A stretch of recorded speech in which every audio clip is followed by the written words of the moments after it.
OpenAI founder Sam Altman just admitted in front of the US Senate that AI is going to automate away some jobs. GPT-4 will, I think, entirely automate away some jobs. Wow, yesterday was such a monumental day for AI, not just in the US, but for the world. Going on the record in front of the US Senate, admitting that AI is going to automate away some jobs. There will be an impact on jobs. That's really bold, but honestly, I think most people are applauding him, myself included, think that Sam represented himself very well. He came off as authentic, genuinely concerned, and overall, him and the two other guests came off very engaged in the discussion and looking at this more from a societal view rather than a business one. Now, one thing that he mentioned is that AI will automate away some jobs, but it's also going to raise the quality of life. And with that raise, either these jobs aren't going to be as desirable or automation and AI can essentially do them for us. As our quality of life raises and as machines and tools that we create can help us live better lives, the bar raises for what we do, and our human ability and what we spend our time going after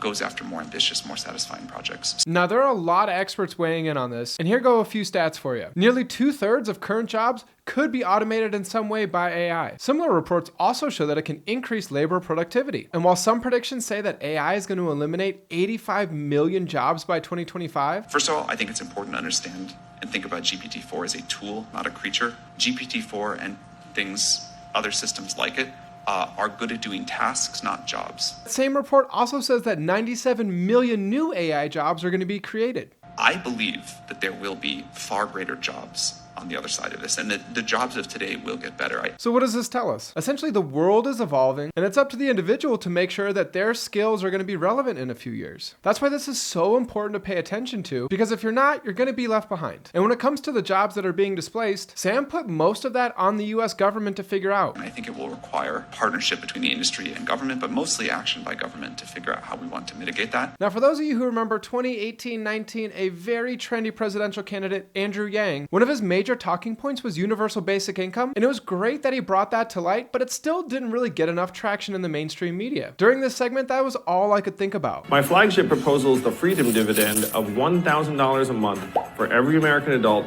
starting at age 18. Now, when it comes to what the jobs of tomorrow are going to look like, you can see everyone scratching their heads trying to figure out whose problem that is to solve. In my opinion, continue or start investing in yourself. It's so important to stay on top of the latest trends, technologies, and setting aside some time to think about where your industry is going. Now, that hearing was 3 hours long. To be honest, it could have probably stretched a lot longer, and there's a lot to unpack from it. So don't worry, if you don't have 3 hours to watch it, we have a lot more videos coming up of all the different hot takes and things you should be paying attention to.